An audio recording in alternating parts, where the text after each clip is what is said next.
वहीं देखिए ईरान की शिप बिल्डिंग फैसिलिटी पर बड़े हमले की खबर है। भीषण आग में तबाह हो गई जहाज निर्माण फैक्ट्री। कैस्पियन सी से लगे गोलिस्तान में यह हमला हुआ है। ड्रोन स्ट्राइक से फैक्ट्री में आग लगी है। यह सूत्रों के हवाले से खबर आ रही है।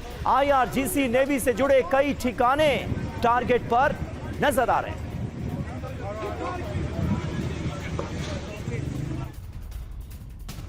और इस वक्त भी ये जहाज जिसका थोड़ी देर पहले हम जिक्र कर रहे थे, अमेरिकी मरीन की कस्टडी में है। ईरान का जहाज अमेरिकी नाकेबंदी नजरअंदाज करने पर यह कार्रवाई की गई। ट्रंप ने ट्रूथ सोशल मीडिया पोस्ट में यह दावा किया है। अमेरिकी नेवी की चेतावनी को शिप ने नहीं माना, ईरान के शिप ने नहीं माना। संदिग्ध गतिविधियों की वजह से टुस्का पर पहले से ही बैन लगा हुआ है। यह कहा है डोनाल्ड ट्रंप ने अपनी इस पोस्ट में, जो कि इस वक्त आपके सामने है।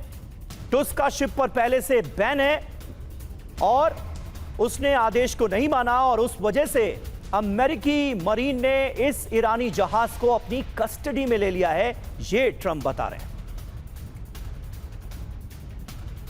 और ईरान का शिप जब्त करना एक्ट ऑफ वॉर है। अमेरिका का एक्शन युद्ध का ऐलान है। अटलांटिक काउंसिल के एडवाइजर का यह बड़ा दावा। जहाज पर हमला अंतर्राष्ट्रीय कानूनों का उल्लंघन है, यह अटलांटिक काउंसिल की तरफ से कहा गया है। अमेरिकी कार्रवाई से बातचीत की प्रक्रिया में रुकावट आएगी, यह अटलांटिक काउंसिल भी मान रही है।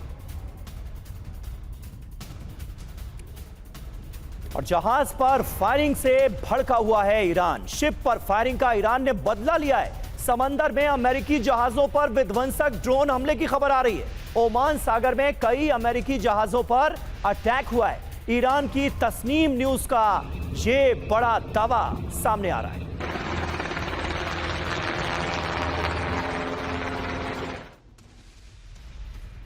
तो देखिए यह खबर बड़ी है। अमेरिकी जहाजों पर ड्रोन स्ट्राइक हुई है ईरान की तरफ से। कार्गो शिप पर अमेरिकी फायरिंग से भड़का हुआ है ईरान। कार्गो शिप पर फायरिंग का ईरान ने लिया है बदला।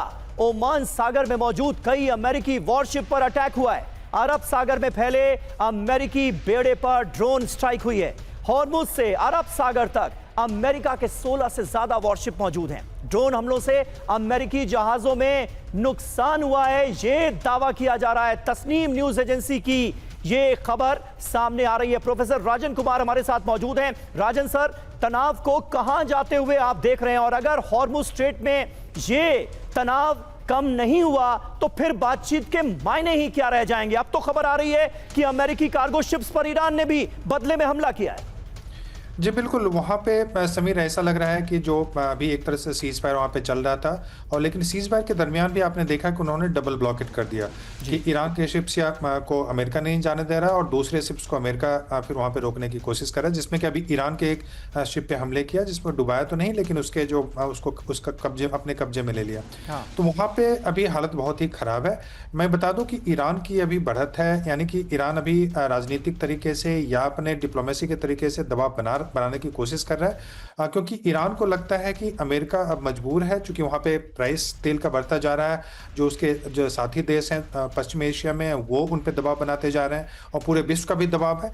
तो वैसे में ईरान को लग रहा है कि अमेरिका वहां से निकलना चाहता है और एग्रीमेंट करना चाहता है। इस कारण से और जो शर्तें हैं, खासकर उसमें जो अभी दो चीज हैं, एक तो कि हॉर्मुज का खुलना और दूसरा कि जो न्यूक्लियर जो उनके एनरिच्ड यूरेनियम है 440 किलोग्राम के आसपास, उस पर सहमति नहीं बन पा रही है। क्योंकि ट्रंप ने तो डिक्लेयर कर दिया अपने ट्वीट के माध्यम से कि ईरान देने के लिए तैयार है, लेकिन ईरान ने ऐसा कभी डिक्लेयर नहीं किया। ईरान तो यह बोल रहा है कि हम पाकिस्तान में बातचीत करने के लिए भी जाना नहीं चाह रहे हैं, और अमेरिका उधर डिक्लेयर कर रहा है कि और यूरेनियम वाले दावे को भी ईरान ने खारिज कर दिया ट्रंप के। जी बिल्कुल, ईरान ने बहुत ही स्पष्ट शब्दों में कह दिया है कि वो अपने एनरिच्ड मिसाइल जो यूरेनियम है उसको किसी को थर्ड कंट्री को नहीं देगा। तो वैसे में जो ट्रंप के दावे हैं बहुत सारे, मुझे लगता है वो सरासर गलत हैं। वो उनके जो इन्फॉर्मेशन भी मिल रहा है पाकिस्तान के माध्यम से, वह भी शायद गलत है, जिसके बेसिस पे वो बोल रहे हैं कि ईरान सब कुछ देने के लिए तैयार है और कोई भी पैसे की मांग नहीं कर रहा है।